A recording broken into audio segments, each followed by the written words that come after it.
దేవుడు అన్నాడంటే యేసుక్రీస్తు వారు, మాస్టర్ గారు 6 నెలలు ప్రాణం చేశారు,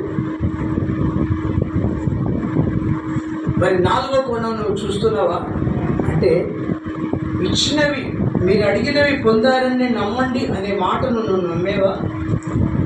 ఇప్పుడు కావాలని అడిగాను, నమ్మాలి, ఆయన చేస్తాడు అని నమ్మాలి. దీన్ని 4th డైమెన్షన్ అది ఇంగ్లీషు 4వ కోణం అంటారు. 4వ కోణం అంటే నువ్వు ప్రార్థన చేసిన ప్రార్థన నీ కళలో, కనీసం కళలోనైనా అవి దొరికినట్లుగా నువ్వు చూడాలి. అది ఆయన కోరుకొని, అంటే అంత విశ్వాసం కావాలి, నువ్వు అంతగా ప్రార్థించాలి. నువ్వు చూడలేదు కదా, సందేహం ఉంది కదా నీకు అని చెప్పేసి అన్నాడంట. ఇక్కడి నుంచి అవి నాకు దొరికినవి అని స్తుతించమని చెప్పాడంట దేవుడు ప్రభు. స్తోత్రం.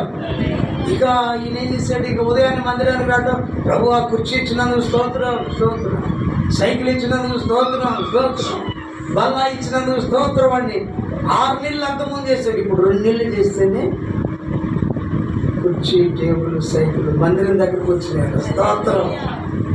ఎలా వచ్చినాయంటే, ఒక పెద్ద ఆఫీసరు ఆయన ట్రాన్స్ఫర్ అయ్యి వెళ్ళిపోతే ఆయనకున్న బల్లా, కుర్చీ, సైకిల్ మాత్రమే మిగిలినాయి అంట.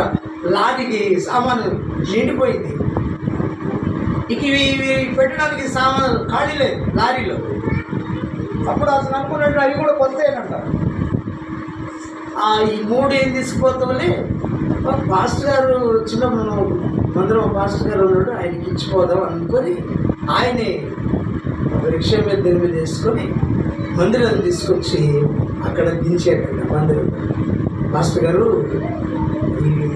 నీకు ఇవ్వాలనుకున్నాను కాబట్టి మందిరంలో వాడుకొని, దేవానికి స్తోత్రం అన్నాడు. దేవునికి స్తోత్రం. అట్లాగా సందేహం లేకుండా అడగాలి. సందేహం ఉంటే అది మనకు దొరకదు. అంటే సందేహం అంటే నేను ఇస్తాడో లేదు, దొరుకుతుందో లేదు, వస్తుందో లేదు అనేటువంటి అనుమానం, స్వస్థత కలుగుతుందో లేదా అనుమానం. దేవుని స్తోత్రం చెప్పండి. కాబట్టి సందేహం లేకుండా అడిగినప్పుడు తప్పకుండా మనకు అనుగ్రహిస్తాడు. అది యేసయ్యకు అసాధ్యమైంది ఉందా? అసాధ్యమైంది లేదు. నువ్వు నమ్మితే చాలంట దేవుని మహిమను చూస్తామంట. ఆయనకు అసాధ్యమైంది లేదు. కాబట్టి ఆయన గొప్ప శక్తిమంతుడు, డాక్టర్లకే డాక్టరు, పరమ వైద్యుడు. ఆయనకు అసాధ్యమైంది లేదు. నువ్వు నమ్మితే, ప్రార్థన చేస్తే, విశ్వాసం ఉంచితే, ఈ నా దేవుడు గొప్పవాడు, ఆయన చేయగలడు, ఆయనకు అసాధ్యమైంది లేదు. డాక్టర్లకు, మనుషులకు అందరికి అసాధ్యమే, కానీ నా దేవునికి అసాధ్యమైంది లేదని నువ్వు నమ్మినప్పుడు తప్పకుండా మెరికలు చూస్తావు. నమ్మాలి. ఆయన పవర్, నీ దేవుడు ఎలాంటి వాడో నువ్వు తెలుసుకోవాలి. ఆయన బలం ఎంతటిదో తెలుసుకోవాలి. యేసయ్య బలం ఎలాంటిది? సముద్రం మీద నడిచేవాడు చిన్న అద్భుతం చేయలేదా? దృష్టి ఇవ్వలేదా? ఎంతమందికి దృష్టి ఇచ్చాడు, ఎంతమందికి అద్భుతాలు చేశాడు. మరణాన్ని కదా గద్దిస్తే మరణం పారిపోయింది కదా. ఆయనకు అసాధ్యమైంది లేదని నువ్వు నమ్మి విశ్వాసంతో సందేహం లేకుండా అడిగినప్పుడు తప్పకుండా అద్భుతాలు చేస్తాడు.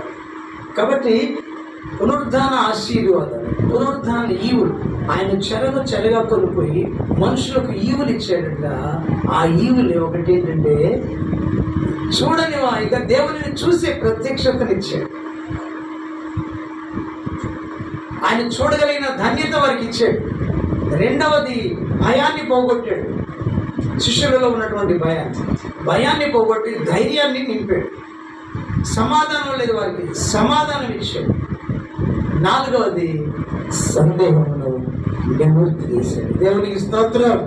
తోమాలో ఉన్న అనుమానాన్ని తొలగించాడు ప్రభు వారు. తోమా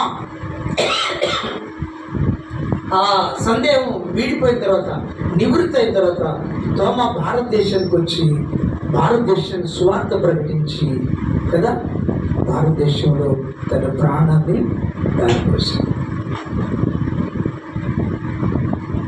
ఏం చేశాడు? ప్రాణం ఇచ్చి మనందరి భారతదేశం కోసం, ఈ దేశంలో యేసుక్రీస్తు ప్రభువు అన్నప్పుడు తెలియదు, స్వార్థ ప్రకటించి కదా కొందరిని శిష్యులుగా చేసి మందిరాలు కట్టి ఆ తర్వాత ఈ పూజారులు, మన హిందూ పూజారులు ఆయన్ని ప్రార్థన చేసుకుంటుంటే బళ్ళతో వెనక నుంచి పొడిచి చంపేశారు. ఆయన రక్తపునాదులు మైలవరంలో ఇంకా కూడా ఉన్నట్లుగా మనం చూస్తాము. మద్రాసు పోతే అక్కడ కనిపిస్తుంది మైలవరం. కాబట్టి నివృత్తి, సందేహం పోయింది, ధైర్యం వచ్చింది. ప్రభు కోసం భారతదేశం వచ్చాడు. భారతదేశంలో యేసుక్రీస్తు ప్రభు వారి గురించి సువార్తను ప్రకటించాడు. ఆయన దేవుడని ప్రకటించాడు. ఆయన మన కోసం చనిపోయాడు, మన పాపములను తీసివేశాడని ప్రకటించాడు. ఆయన మన కోసం రక్తం కార్చాడు, మన కోసం చనిపోయి నరకాన్ని తప్పించిన మంచి దేవుడని ప్రకటించి అనేకమైన శిష్యులుగా చేసి పిల్లగా ఆయన హతసాక్షిగా మరణించాడు. కాబట్టి నీవు కూడా నీకు నాకు ఉన్నటువంటి సందేహాలు నివృత్తి చేయడానికి యేసుక్రీస్తు ప్రభువారు తిరిగి లేచి నేను కూడా ధైర్యంగా ప్రభుకు సాక్షులుగా జీవించాలని ఆయన తిరిగి లేచాడు. దేవునికి స్తోత్రం. అలాంటి కృప పరిశుద్ధాత్మ దేవుడు మనకు అనుగ్రహించును గాక. అనేక ఈవులు ఉన్నాయి, అనేక మేలులు ఉన్నాయి ఆయన తిరిగి లేచినప్పుడు. అవి ఒక్కొక్కటి ధ్యానించుకుందాం ప్రభు చిత్తం అయితే. ప్రభు ఈ మాటలు మన ఇంటిలో దీవించును గాక. చెప్పండి ఆమె. ప్రార్థన చేసుకుందాం. చిన్న ప్రార్థన.